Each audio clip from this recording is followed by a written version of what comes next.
мечти и после режат съдби. Сменят си костюмите, но същите лъжи. В парламента има шоу, а навън тишини. Докато ни броим стотинките, броят коли. България е красива, но душата и е в плен. Душите ни са в окови, това е голям проблем. Истината горчи, но я казвам без срам. Системата ни лъже, а народът ни е в капан. България е красива, но душата и е в плен. Душите ни са в окови, това е голям проблем. Истината горчи, но я казвам без срам. Системата ни лъже, а народът ни е в капан. Думи по екрана, поредната измама. Сменят се фасади, но схемата е драма. Селата опустели, градовете горят, защото едни едвам събират, а други броят. Има хора зад граница и са на 3 смени. Стават бойци, просто живота натам ги тегли. Всеки тук е герой, но без медал и грамота. Само с поглед към небето и надежда в тъмнина. Напред! Значи свобода. Спирането значи смърт. Ако ще мрем, да мрем като герой.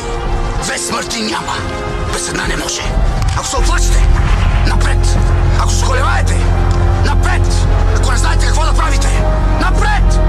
Като ви свършат патроните, имате щик. Ако се щупи щика, имате ръце. България е красива, но душата и е в плен. Душите ни са в окови, това е голям проблем. Истината горчи, но я казвам без срам. Системата ни лъже, а народът ни е в капан.